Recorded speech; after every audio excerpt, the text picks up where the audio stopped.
नमस्कार, सुस्वागतम, वेलकम, अभिनंदन। मैं हूं आपके साथ आपकी अपनी होस्ट दोस्त डॉक्टर वायरा। सूर्य ग्रहण हमारे जीवन के अंदर कोई भी ऐसी प्रेग्नेंट महिला नहीं होती है जो अपने जीवन में सूर्य ग्रहण को ना देखे। चलिए, ग्रहण भारत में ना पड़े, बाहर पड़ता है, पर आपकी प्रेगनेंसी में 9 महीने में सूर्य ग्रहण पड़ता जरूर है। ये ग्रहण जिसे राहु और केतु लगाते हैं, ये आपके और हमारे जीवन में इतना जबरदस्त असर डालते हैं। आपने तो कहावतें सुनी होंगी ना, उसके तो व्यापार को ग्रहण लग गया, उसकी तो गृहस्थी को ग्रहण लग गया, उसके तो जीवन में ग्रहण लग गया, उसने तो जब से नौकरी ली है उसका जीवन खराब हो गया। आपको भी ऐसी कई बातें सुनने को मिलती होंगी। लेकिन क्या ग्रहण सच में सिर्फ डराने के लिए होता है? क्या ग्रहण में हमें कुछ सीखना होता है? क्या ग्रहण में हमें कुछ बातें करनी होती हैं? क्या ग्रहण में खाना पीना नहीं चाहिए? क्या ग्रहण में सोना नहीं चाहिए? ये तमाम तरह की बातें होती है। क्या ग्रहण का असर बच्चों और बड़े बुजुर्गों पर नहीं होता?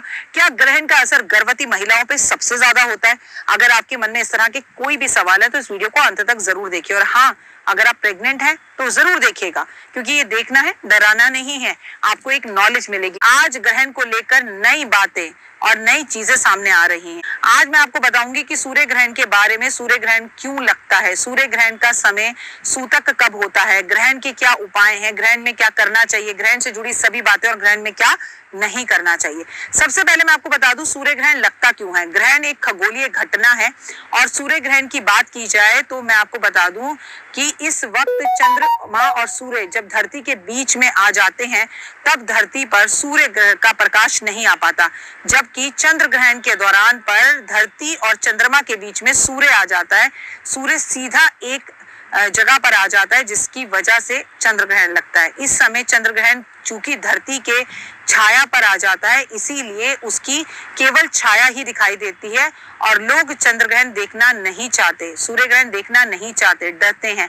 लेकिन कई साइंटिस्ट इसे खुली आंखों से देखते हैं, तो चश्मा लगाकर देखते हैं और बड़े बड़े जगहों पर बैठकर इसके ऊपर चर्चा करते हैं। दूसरी तरफ शास्त्रों में यह भी कहा गया है कि राहु और केतु की छाया जो है छाया ग्रह हैं, जो समुद्र मंथन के समय पर अमृत को पीकर अमर होना चाह रहे थे। ऐसे में सूर्य और चंद्रमा ने ये बात भगवान विष्णु को बता दी और भगवान विष्णु ने जो है राहु का सर धड़ से अलग कर दिया, जिसकी वजह से ये चंद्र ग्रहण लगता है। और चंद्र ग्रहण लगकर राहु और केतु जो हैं वो सूर्य से अपना और चंद्रमा से अपना बदला लेते हैं। साल 2024 की अगर बात की जाए, जो कि बीत चुका है, इसमें 2 सूर्य ग्रहण लगे थे और 2025 की अगर बात की रही हूँ तो 2 सूर्य ग्रहण हैं और 2 ही चंद्र ग्रहण हैं। पहला सूर्य ग्रहण जो है वो 29 मार्च को दोपहर 2:20 में लगने जा रहा है। इस सूर्य ग्रहण का समापन शाम को 6:13 पर होगा। काफी लंबा ग्रहण है, ये बात याद रखिएगा। ये एक आंशिक सूर्य ग्रहण है जिसका असर भारत पर तो नहीं है, लेकिन यूरोप, एशिया, अफ्रीका, उत्तरी अमेरिका, दक्षिण अमेरिका और अटलांटिका में, महासागर में खासकर दिखाई देगा। मैं आपको बता दूं कि पहला सूर्य ग्रहण है ये भारत का 2025 में, लेकिन ये भारत में दिखाई नहीं देगा। लेकिन क्योंकि सूर्य एक है तो इसका असर आपके और मेरे जीवन पे तो पड़ेगा। साल का पहला सूर्य ग्रहण कुछ राशि वालों के लिए बहुत ही शुभ साबित होगा और कुछ सूर्य ग्रहण जो है कुछ राशि वालों के लिए ओके कर्म फल के हिसाब से देगा। शनिदेव भी इसी दिन मीन राशि में प्रवेश करने जा रहे हैं। जिन जिन देशों के अंदर ये ग्रहण लगने जा रहा है वहां तो आप उथल पुथल देखेंगे, लेकिन पाकिस्तान, अमेरिका, यूरोप और कनाडा में इसका असर आपको सबसे ज्यादा दिखाई देगा। ये मैं आपको 21 जनवरी को ही बता रही हूँ। साल 2025 का दूसरा सूर्य ग्रहण 31 सितंबर को रात 10 बजे पड़ने जा रहा है और इसका असर भी भारत पर उतना दिखाई नहीं देगा। मैं आपको बता दूं उस दिन जो है अश्विनी अमावस्या होगी। यह भी एक आंशिक सूर्य ग्रहण है। इस सूर्य ग्रहण का समापन जो होगा अगले दिन 22 सितंबर को तड़के 3:33 पर होगा। यह सूर्य ग्रहण भी आपको ऑस्ट्रेलिया, अटलांटिका, प्रशांत सागर और महासागर में दिखाई देगा। ये दूसरा सूर्य ग्रहण होगा भारत में जो दिखाई नहीं देगा, लेकिन इसका असर भारत पर भी होगा और राशियों पर भी जरूर होगा। सूर्य देव एक ही हैं और मेरे सर पर इस वक्त सूर्य देव हैं, आप भी देख पा रहे हैं उन्हें, प्रकाश है तभी मैं ये शूटिंग कर पा रही हूँ। लेकिन सूर्य का असर ऐसा हो ही नहीं सकता ग्रहण हो और 12 राशियों पे ना पड़े। ज्योतिष शास्त्रों के अनुसार सूतक काल जो है सूर्य ग्रहण का वो 12 घंटे पहले शुरू हो जाता है। क्योंकि ये भारत में नहीं दिखाई देगा इसलिए इसका सूतक भारत में मान्य नहीं होगा, जो ग्रहण काल के बाद ही खत्म होता है। और सूतक काल में केवल उन्हीं स्थानों पर मान्यता होती है जहां पर सूर्य ग्रहण दिखाई दे रहा हो। साल का पहला सूर्य ग्रहण भारत में दिखाई नहीं दे रहा, साल का दूसरा सूर्य ग्रहण भी भारत में दिखाई नहीं दे रहा। ग्रहण के दौरान मंदिरों के दर्शन वर्जित होते हैं और जो लोग देवी देवताओं की की मूर्तियों को स्पर्श करते हैं उन्हें काफी पाप चढ़ता है। स्पर्श करना मूर्तियों को जो है वो वंचित नहीं है, मतलब वो माने नहीं है। गर्भवती महिलाओं को इस दौरान नुकीली चीजों का प्रयोग नहीं करना चाहिए, जैसे छुरी हो गई, चक्कू हो गया, सुई हो गई, धागा हो गया, ताला लगाना हो गया, इनका प्रयोग करना मना है। इस दौरान आपको गैस नहीं जलानी चाहिए, इस दौरान आपको खाना पीना वर्जित है।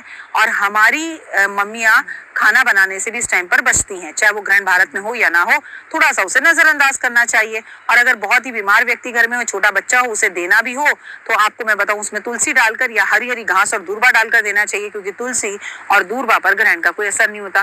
कुछ लोग तो बहुत ही कंफ्यूज होते हैं कि ग्रहण के बाद क्या करें और क्या ना करें, ये भी मैं आपको बता देती हूँ। ग्रहण से पहले भी स्नान जरूर करें और ग्रहण के बाद भी स्नान जरूर करें। सूर्य ग्रहण वाले दिन आपको जो है सीधा सीधा दान करना चाहिए गेहूं का, गुड़ का, और चंद्र ग्रहण वाले दिन आपको दान करना चाहिए चावल का, दूध का, दही का। आपको ग्रहण के टाइम पर प्रभु का नाम जरूर लेना चाहिए। ग्रहण एक त्योहार से कम नहीं है। ऐसे में अगर आप प्रभु का नाम लेते हैं, प्रभु की पूजा आराधना करते हैं, सूर्य ग्रहण में अगर आपकी कुंडली में दोष है, सूर्य ग्रहण है, तो आपको 6 नारियल अपने सर पे से ग्रहण के टाइम पर वार कर आपको जल प्रवाह कर देने चाहिए। सूर्य ग्रहण वाले दिन आपको पीपल के पेड़ की पूजा जरूर करनी चाहिए। इस दिन पीपल के पेड़ पर आपको जल अर्पण करना चाहिए, चाहे सूर्य ग्रहण भारत में हो या ना हो। जिन महिलाओं को अपने बच्चों को लेकर परेशानियां हैं, आपको उस दिन आपको अपने बच्चों के हाथ से दान जरूर कराना चाहिए। जैसे सूर्य ग्रहण है तो गेहूं और गुड़ का दान कराएं, चंद्र ग्रहण है तो आप चावल का दान कराएं। लेकिन अगर आप गर्भवती हैं तो आपको अपने पेट पर गेरू जरूर लगाना चाहिए। सूर्य ग्रहण हो या चंद्र ग्रहण हो, आप अगर गर्भवती हैं तो उस टाइम पे कुछ खाना नहीं चाहिए। भारत में अगर सूर्य ग्रहण हो तो आपको ड्राइविंग तो बिल्कुल ही नहीं करनी चाहिए अगर आप गर्भवती हैं।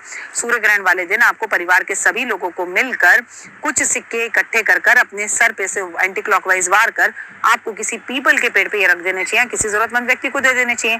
सूर्य ग्रहण का प्रभाव आपके जीवन के अंदर केतु के प्रभाव को पर भी असर डालता है। इस दिन आपको नींबू और सबसे बड़ी बात अचार या खट्टी चीजों का दान करना चाहिए। ग्रहण सूर्य हो या चंद्र हो, आपको छाया दान ग्रहण के टाइम पे जरूर करना चाहिए।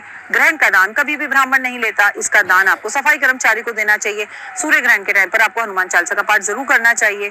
अगर आप अपनी मान प्रतिष्ठा को बढ़ाना चाहते हैं तो आपके लिए बेहद ज्यादा जरूरी है कि ग्रहण के टाइम पर सूर्य ग्रहण है तो सोना दान करें और चंद्र ग्रहण है तो चांदी का दान करें। सूर्य ग्रहण के टाइम पर आपको अपने घर में झाड़ू नहीं लगानी चाहिए। सूर्य ग्रहण के बाद पूरे घर में गंगा जल छिड़कना चाहिए और ग्रहण के बाद आपको सर से स्नान करना चाहिए। ग्रहण के टाइम पर चाहे वो भारत में हो या ना हो, काले रंग के कपड़े नहीं धारण करने चाहिए जो कि आपको नकारात्मक प्रभाव देते हैं। ग्रहण के टाइम पर नदियों में नहाना बहुत शुभ माना गया है। ग्रहण के टाइम पर गंगा जी के अंदर खड़े होकर ओम नमः शिवाय शिवाय नमः का जाप करना बहुत शुभ माना गया है। ग्रहण के टाइम पर 3 तरह के दान होते हैं। ग्रहण शुरू होने से पहले दान, ग्रहण जब चल रहा हो तब दान, और जब ग्रहण को मोक्ष मिल गया हो तब दान। तीनों दान करिए, कोई बड़ा दान नहीं है। जीवन में अगर आए हो मानव जीवन में तो कफन में जेब नहीं होती, दान दिल खोल कर करिए। तो उम्मीद है आपको ग्रहण के बारे में पता चल गया होगा। फिलहाल दीजिए इजाजत, अपना और अपनों का रखिए खास ख्याल। जय माता।